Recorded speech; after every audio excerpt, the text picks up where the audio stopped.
అందరికీ నమస్కారం. మీరు ఎంత సంపాదించినా నెలాఖరుకు మీ దగ్గర డబ్బు మిగట్లేదా? శాలరీ వచ్చిన 5 రోజుల్లోనే మీ అకౌంట్ ఎంప్టీ అయిపోతుందా? అయితే ఈరోజు ఈ వీడియో మీకోసమే. ఈరోజు మనం ప్రపంచంలోనే చాలా ఫేమస్ అయిన ఒక మనీ మేనేజ్మెంట్ ఫార్ములా గురించి మాట్లాడుకుందాం. ఆ ఫార్ములానే 50-30-20 రూల్. ఈ రూల్ ఫాలో అయితే ఖర్చులు కంట్రోల్ అవుతాయి, సేవింగ్స్ పెరుగుతాయి, అప్పులు తగ్గుతాయి, ఫ్యూచర్ కూడా సెక్యూర్ అవుతుంది. ఈ వీడియో పూర్తిగా చూస్తే మీ శాలరీ ఎంతైనా సరే ఎలా మేనేజ్ చేయాలో క్లియర్గా ఐడియా వస్తుంది. మన దేశంలో చాలామంది సమస్య ఏమిటంటే డబ్బును సంపాదించలేక కాదు, ఎలా మేనేజ్ చేయాలో తెలియకపోవడం వలన.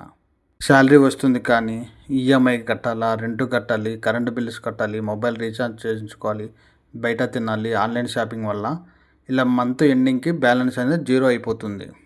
కొంతమంది ఏమో ఇలా చెప్తారు, అన్న శాలరీ పెరిగితే నేను డబ్బులు సేవ్ చేస్తాను. కానీ నిజం ఏమిటంటే మనకు శాలరీ పెరగాల్సిన అవసరం లేదు, మన హ్యాబిట్ అనేది చేంజ్ అవ్వాలి. 20,000 రూపీస్ శాలరీ వచ్చేవాడు కూడా డబ్బుల్ని సేవ్ చేసుకోగలడు. 1 lakh శాలరీ వచ్చినా కూడా మనం కొన్నిసార్లు డబ్బులను సేవ్ చేసుకోలేము, బికాజ్ ఆఫ్ హ్యాబిట్స్ వలన. ఇప్పుడు మనం మెయిన్ టాపిక్లోకి వెళదాం. 50-30-20 రూల్ అంటే ఏమిటో తెలుసుకుందాం. మంత్లీ ఇన్కమ్ని 3 పార్ట్స్గా డివైడ్ చేసుకోండి. 50% for needs, 30% for wants, 20% for savings and ఇన్వెస్ట్మెంట్స్గా డివైడ్ చేసుకోండి. ఫార్ములా సింపుల్గానే ఉంటుంది కానీ లైఫ్ అనేది చేంజ్ చేస్తుంది. ఇప్పుడు ఒక్కొక్కటి డీటెయిల్గా చూద్దాం. 50% అంటే అవసరాల కోసం, అంటే compulsory expenses. For example house rent, groceries, electricity bill, school fees, petrol, medicines, EMI.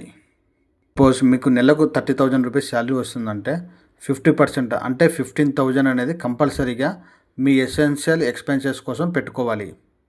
ఇక్కడ చాలామంది చేసే మిస్టేక్ ఏమిటంటే లగ్జరీని కూడా అవసరంగా భావిస్తారనమాట. ఐఫోన్ అనేది అవసరం కాదు, ఇది లగ్జరీ. బ్రాండెడ్ షూస్ కూడా అవసరం కాదు, అది లగ్జరీ. రోజు బయట తినడం కూడా అవసరం కాదు, ఇది కూడా ఒక రకమైన లగ్జరీనే. ఆ తర్వాత లైఫ్ అంటే ఎంజాయ్ కూడా చేయాలి కాబట్టి మనకు వచ్చే శాలరీలో 30% వాంట్స్కి పెట్టుకోవాలి. అంటే ఈ కేటగిరీలో మూవీస్ కానీ, షాపింగ్ కానీ, ట్రిప్స్ కానీ, బయట ఫుడ్ కానీ, ఓటీటీ సబ్స్క్రిప్షన్స్ కానీ ఇవన్నీ వస్తాయి అన్నమాట. ఇవన్నీ వాంట్స్ కిందకి వస్తాయి. సపోజ్ మీ శాలరీ 30,000 అయితే ఇందులో 30% అంటే 9,000 రూపీస్. 9,000 రూపీస్కి వాంట్స్కి పెట్టుకోవాలి, అంటే రేటుగా ఎంజాయ్మెంట్ అనమాట. ఆ తర్వాత మిగిలిన 20% అనేది ఫ్యూచర్ కోసం. ఇదే మోస్ట్ ఇంపార్టెంట్ పార్ట్ అనమాట. ఈ మనీ సేవింగ్స్లో కానీ, ఎమర్జెన్సీ ఫండ్గా కానీ, ఇన్సూరెన్స్ కానీ, ఇన్వెస్ట్మెంట్లో పెట్టాలి. సపోజ్ మీ శాలరీ 30,000 అయితే 6,000 సేవ్ చేయాలి. ఎందుకంటే 30,000లో 20% 6,000 కాబట్టి. చాలామంది ఇలా అనుకుంటారు, మిగిలితే సేవ్ చేద్దామని. కానీ అది wrong mind set. Correct formula ఏంటంటే ముందు సేవ్ చేయాలి, ఆ తర్వాత ఖర్చులు కానీ, మన వాంట్స్ కానీ పెట్టుకోవాలి. 50-30-20 రూల్లో చాలామంది చేసే తప్పులు ఏమిటంటే బడ్జెట్ను రాయరు, ఆన్లైన్ షాపింగ్కి అడిక్ట్ అవుతారు, క్రెడిట్ కార్డును ఓవర్ యూజ్ చేస్తారు, ఈఎంఐ లైఫ్ ఎక్కువగా ఉంటుంది, ఫ్రెండ్స్ కోసం అన్నెసెసరీ స్పెండింగ్ చేస్తారు.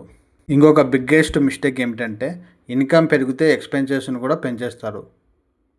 మీరు ఈ ఫార్ములాను ఈరోజే స్టార్ట్ చేయాలంటే ఫస్ట్ మీ మంత్లీ ఇన్కమ్ రాయండి, మీ ఖర్చుల లిస్టు రాయండి, మీకున్న నీడ్స్ అండ్ వాంట్స్ను సపరేట్ చేయండి. 20% ఆటోమేటిక్గా సేవింగ్ పెట్టండి. ఇక్కడ ఆటోమేటిక్ సేవింగ్ అంటే ఆటోమేటిక్గా డబ్బులు కట్ అవ్వాలన్నమాట. మనీ మేనేజ్మెంట్ అనేది రిచ్ పీపుల్ కోసమే కాదు, మిడిల్ క్లాస్ సర్వైవల్ స్కిల్. మీ శాలరీ చిన్నదైనా మీ హ్యాబిట్ పెద్దదైతే మీ ఫ్యూచర్ స్ట్రాంగ్గా ఉంటుంది.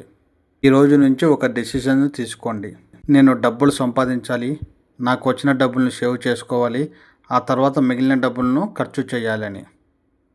ఫ్రెండ్స్, ఈ వీడియో మీకు యూజ్ఫుల్ అనిపిస్తే లైక్ చేయండి, మీ ఫ్రెండ్స్ అండ్ ఫ్యామిలీకి షేర్ చేయండి.